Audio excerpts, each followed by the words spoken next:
Undisputed. Happy opening day of the NBA season. Good morning, everybody. Welcome into Undisputed. I'm Jen Hale here with Skip Bayless and Shannon Sharp. Hi, guys. Good morning. Good morning. So now, Shannon Sharp, you have two teams who are stuck with Russ. You have your Broncos and your Lakers are stuck with Russ. Congratulations. But the Broncos are in more trouble because they're stuck with Russ for at least 4 more years. The Lakers can get out the. Oh, that's true, and they don't have the phony goat. No, they got it real. They got it real. Well, we got a couple of goats up there. We had Elway and we had Manny. So we got 2 goats. I thought you were going to say Elway and Sharp. No, Elway and Manny. We got 2 goats in the mile. All right. And, of course, our Shannon Sharp and our Mark Schlereth. Yeah. Lots of great ones all the way around. But, guys, that game last night, Russell Wilson and the Broncos lost to the Chargers 19-16 in OT. They're now 2-4 on the season. The Broncos had 3 possessions when they were tied at 16, but each one ended in a punt. Wilson had just under 190 yards for 1 touchdown. Shannon, how much blame does Russell Wilson deserve for last night's loss? A lot. A considerable amount. The lion's share of it.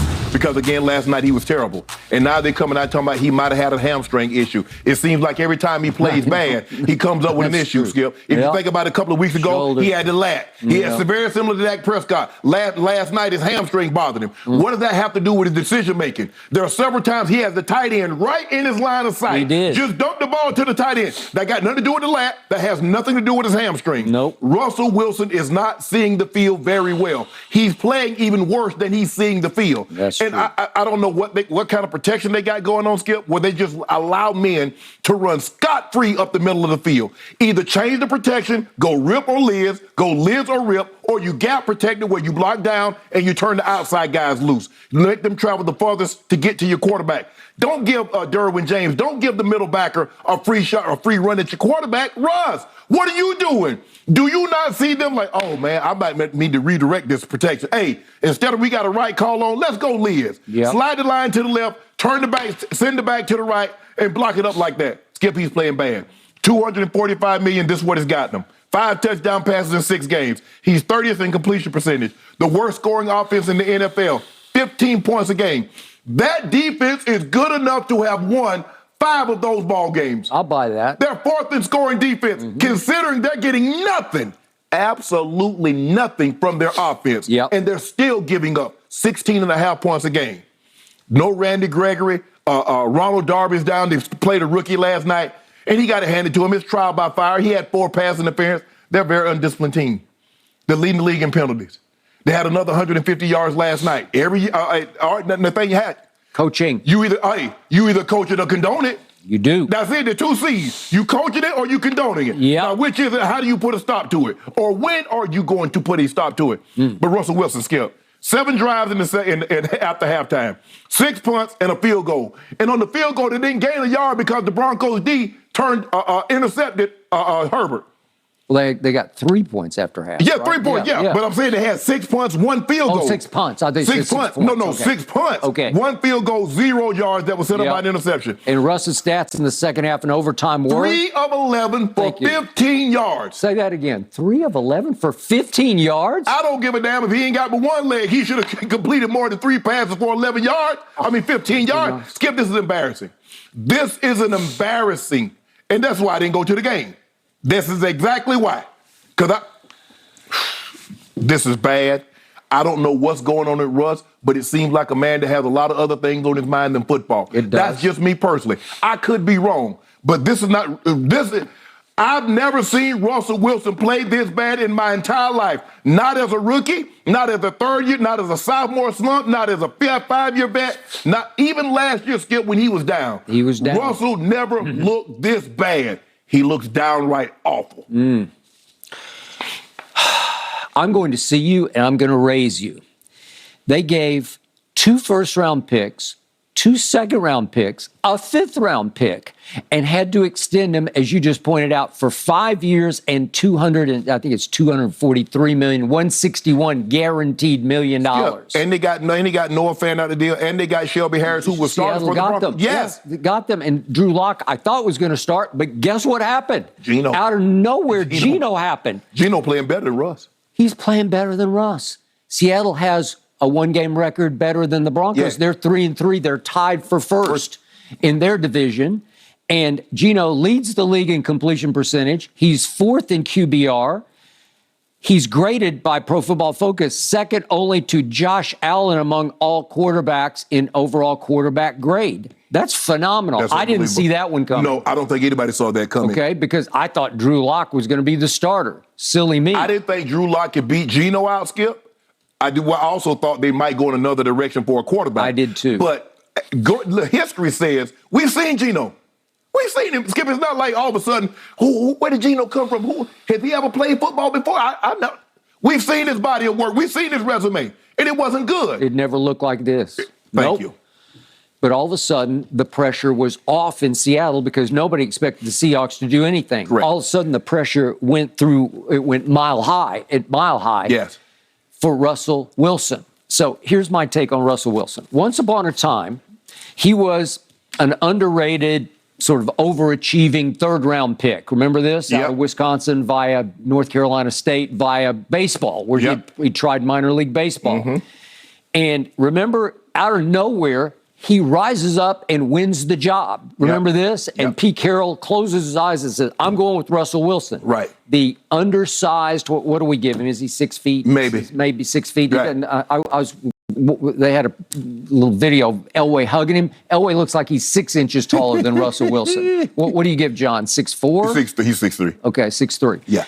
The point is, I love that Russ because he was on a mission to show the NFL that it was underrating him. Right. It was undersizing him. It was not paying him the respect that he would earn from the NFL. And slowly but surely, he earned it. He earned it from his head coach.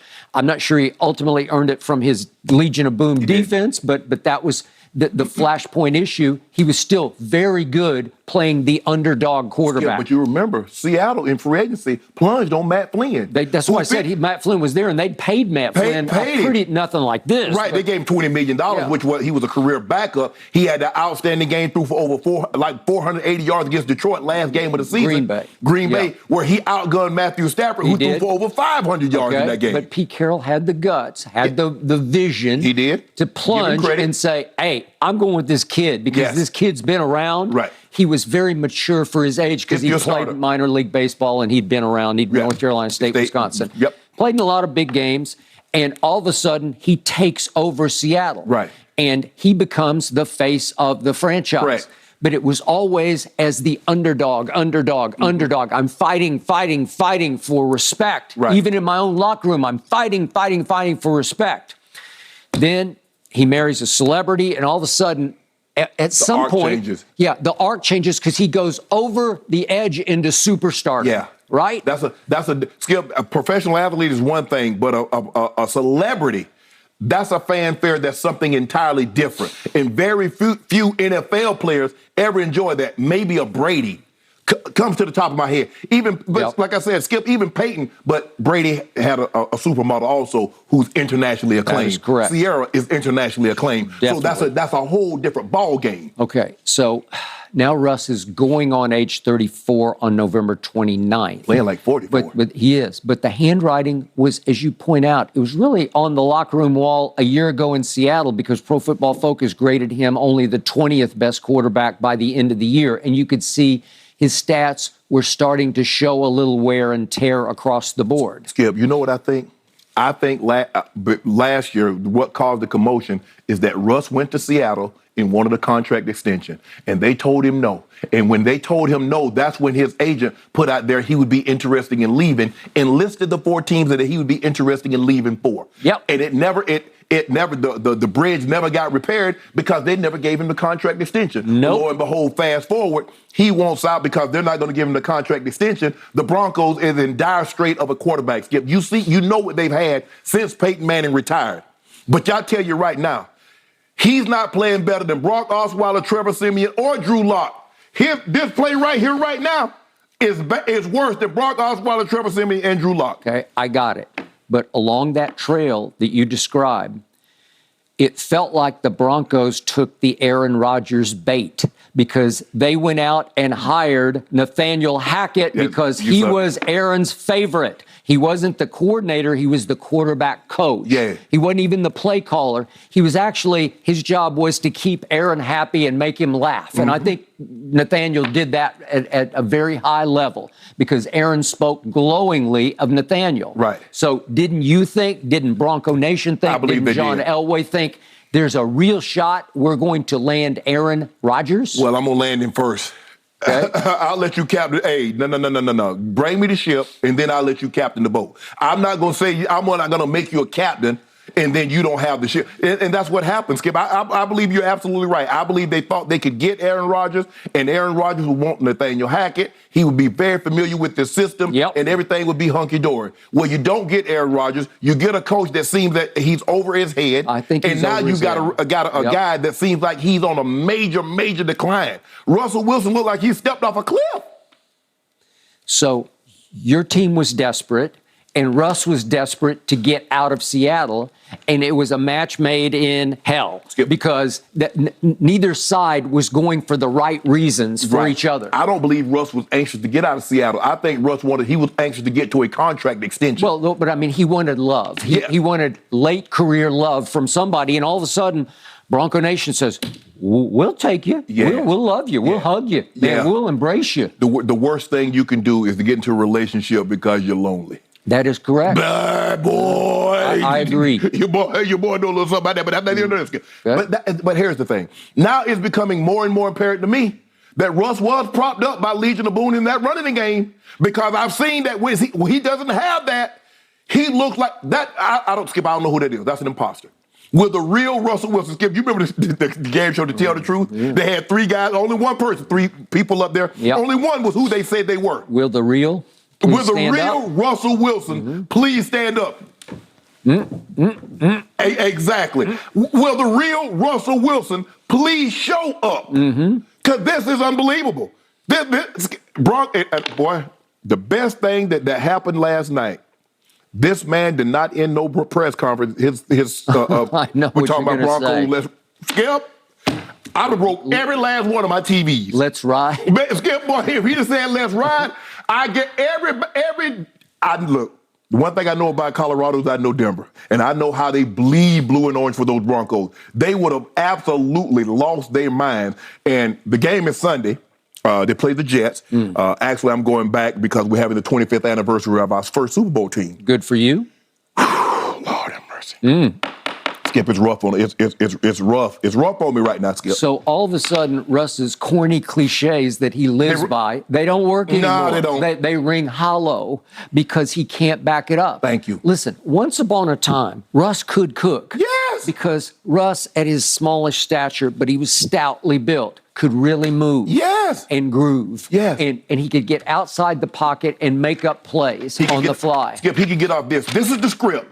Throw that away. Okay, Russ, go do Russ. Go. Now, he can't do anything off script. If they don't have the perfect play called, Russ is like he's never played quarterback. Like he's never understood how to read a defense. To your point, there was one late blitz where somebody came completely free. He just freezes and goes deer in headlights. There was a time he'd wheel out of that free blitzer. Yes. He'd just wheel right out of there and make him look silly. Right. And then he'd roll out and he'd look, and all of a sudden somebody uncovers. Right. Oh, there he is, and I got it. Yes. We saw Russ cook some in the first quarter because he completed his first 10 passes. Yes. If we could see, there was one to Judy where he broke the pocket. He broke the pocket, and he throws it outside to Judy, who wheels out of the tackle and gets some yak yards. But this is a little more vintage Russ. Yes. Okay? And he wheels away and gets free and gets another 15 yards that way. Okay? And then, same play. Then the kid from UCLA who hadn't played all year, the tight end. Yeah. It's the biggest blown cover. I don't even know what they were doing. It's like, we don't even know who he is, so we won't cover this guy. He just got a touchdown? Yeah, he just came up. This is his first game ever. Actually, it's kind of like a scissors concept, Skip. Yeah. What they do is that he's in the tight slide. Watch what he does. The guy releases inside, then he releases outside, and they totally lost track of him. Both of those plays, he's on the move. Right. So 10 out of 10 for what was 120 odd yards in the first quarter, and you think, boy, he's going to cook you all the way home. Right. But he didn't, because as the pressure mounted, he began to go deer in headlights. Because to your point, numerous times, I don't have enough, I couldn't even ask for a video to show, let's show this play, because there were so many in the second half. He just freezes and goes blind in the pocket. He can't see what's right before his very eyes. He had checkdowns, or we had tight ends just hooking up. Short across the wall, right over the ball, right in front of it. Right in front.